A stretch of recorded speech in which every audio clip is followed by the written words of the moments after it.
বন্ধুরা, চীন ভারতের জন্য অনেক বড় বিপদ হয়ে উঠেছে। চীন তার ডেরায় হাইপারসনিক মিসাইলকে শামিল করে পরমাণু হাতিয়ারের ক্ষমতাও বাড়ায়। লাগাতার বাড়ানোর জন্য সে পাকিস্তানের সঙ্গে কূটনৈতিক সমঝোতাও করছে, যাতে দুই দেশের সেনা একসঙ্গে মিলে ভারতের ওপর দুটো ফ্রন্ট থেকে হামলা করতে পারে। এই অবস্থা সামনা করার জন্য ভারতের জন্য এই কথাটা অনেক গুরুত্বপূর্ণ যে আমরা এমন খতরনাক ও বিনাশকারী ভবিষ্যতের হাতিয়ারের বিকাশ করি যার সামনে চীন ও পাকিস্তান টিকতেই না পারে। মানে সব মিলে দেখা হলে আমাদের পরমাণু বোমার থেকেও এগিয়ে ভাবতে হবে। পরমাণু হাতিয়ার বিশ্বতে উপস্থিত সব থেকে ধ্বংসাত্মক হাতিয়ার, যার একটা আঘাতই সমগ্র মানব জাতির জন্য বিপদ ডেকে আনে। মানে পরমাণু হাতিয়ার যুদ্ধে আপনাকে অ্যাডভান্টেজও দিতে পারে, কিন্তু যদি কোনো যুদ্ধে পরমাণু হাতিয়ারের ব্যবহার হয়, বিশেষ করে তখন দুই বিপক্ষ দেশের কাছেই পরমাণু হাতিয়ার মজুদ থাকে, তো যুদ্ধের পরিণাম এতটাই খারাপ হবে যে যুদ্ধে কোনো দেশই জিততে পারবে না,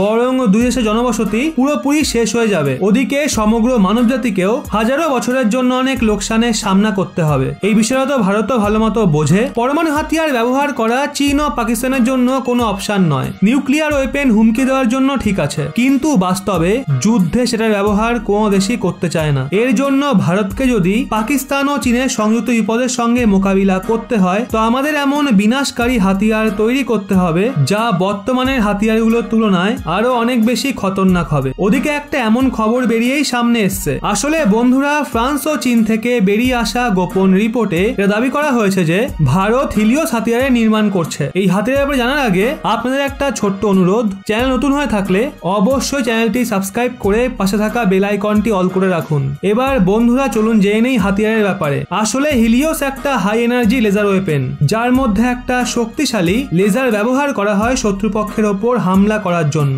এই হাই এনার্জি লেজার ওয়েপেন এতটাই শক্তিশালী হয় যে কোনো যুদ্ধ বিমানকেও টার্গেট করে মাটিতে ফেলতে পারে। এমনকি একে সুরক্ষা প্রণালীর মতো করেও ব্যবহার করা যায়, যা মোবাইল ও ড্রোনকে নিমেষের মধ্যেই ধ্বংস করে দেবে। বর্তমান সময়ে ভারত টেকনিকের ক্ষেত্রে অনেক বিকাশ লাভ করেছে। ভারত স্বদেশী সুরক্ষা উপকরণের এক্সপোর্টও করছে। সেই সাথে ভারত রেলগান ও দুর্গাকালীর মতো বিনাশকারী হাতিয়ার ডেভেলপও করেছে। অগ্নি 6 এর মতো উন্নত বিশ্বস্তরীয় পরমাণু মিসাইল নিয়েও ভারত অনবরত কাজ করছে। তো যদি এই কথাটা কেউ বলে Bharat high energy laser weapon বানাতে পারে না বা ভারত বানাচ্ছে না, তো হয়তো সেটা বলা ভুল হবে। ভারত এখন 5ম প্রজন্মের ফাইটার জেটকে ডেভেলপ করছে, আর এটুকুই নয়, বরং আমেরিকাতে আমরা 6ষ্ঠ প্রজন্মের কিছু বিশেষত্ব ইন্টিগ্রেট করছি। তো এই কথাটা তো কেউ এখন বলতে পারে না যে টেকনিকের মামলায় ভারত কারোর থেকে পিছিয়ে আছে, বরং ভারত এমন ধরনের হাতিয়ার ডেভেলপ করতে সক্ষম যার ব্যাপারে কেউ হয়তো ভাবতেও পারেনি। হিলিওসের মতো উন্নত খতরনাক হাতিয়ার প্রণালী যদি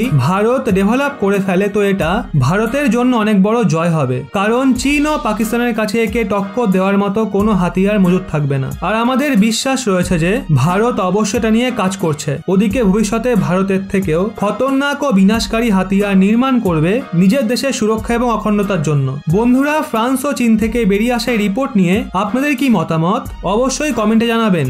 এবার বন্ধুরা এগোই পরবর্তী খবরের দিকে। ভারতেরই একটা company Garden Reach ship builder and engineer limited এখন ভিন্ন ভিন্ন কনস্ট্রাকশন স্ট্যাটাসে 23টা জাহাজের নির্মাণ করছে, যার মধ্যে 7টা জাহাজ ফরেন কান্ট্রিগুলোর জন্য বানানো হচ্ছে। রেফারেন্স হিসেবে স্ক্রিনে দেওয়া এই আর্টিকেলটা দেখুন। এই খবরটা ভারতের বৃদ্ধিপ্রাপ্ত ক্ষমতাকে চোখে আঙুল দিয়ে দেখিয়ে যায় যে কিভাবে ভারত সুরক্ষা নির্মাণের ক্ষেত্রে এখন অনবরত এগিয়ে চলেছে। সেই সঙ্গে নৌসেনা জগতেও ভারত অনবরত অন্য দেশগুলোকে ভিন্ন ভিন্ন ধরনের যুদ্ধজাহাজ এবং সৈন্য জাহাজ রপ্তানি করছে। ভারতের জিআরএসি বাংলাদেশের জন্য 6টা পেট্রোল বোটে নির্মাণ করছে, আর গোয়ানার জন্য একটা passenger and cargo ferry vessels বানাচ্ছে। জিআরএসি কে ভারতীয় নৌসেনার তরফ থেকে 19,000 কোটি টাকার অর্ডার দেওয়া হয়েছে ভারতীয় নৌসেনার জন্য 3 অ্যাডভান্স স্টেলথ ফ্রিগেটস বানানোর প্রজেক্ট 17 এর দরুন। বন্ধুরা, স্বদেশী হাতিয়ারের ক্রয় এবং বিকাশের মামলাতেও ভারতীয় নৌসেনা, ভারতীয় বায়ুসেনা এবং ভারতীয় সেনার থেকে অনেক এগিয়ে রয়েছে। সদ্যই বেরিয়ে আসা পরিসংখ্যানে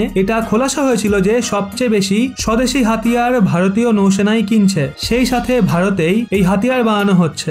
আজ ভারতীয় নৌসেনার কাছে মজুদ বেশিরভাগ যুদ্ধজাহাজ ভারতেই তৈরি হয়েছে। যুদ্ধজাহাজ নির্মাণের মামলায় আজ ভারতের ক্ষমতা এতটাই বেড়ে গেছে যে ভারত স্বদেশীভাবে এয়ারক্রাফট ক্যারিয়ারের মতো বড় এবং বিশাল যুদ্ধজাহাজের নির্মাণও করতে পারে। আর ভবিষ্যতে ভারত তার এই ক্ষমতাকে আরো বাড়াতে চলেছে, যাতে যুদ্ধজাহাজ নির্মাণের ক্ষেত্রে ভারত বিশ্বের টপ লিস্টে সামিল হয়ে যায়। তো বন্ধুরা, ভারতের বৃদ্ধি বৃদ্ধিপ্রাপ্ত এই শক্তির জন্য কমেন্টে জয় হিন্দ লিখতে কিন্তু একদমই ভুলবেন না। আর আজকের টপিক আপনাদের কেমন লাগলো সেটাও জানাবেন।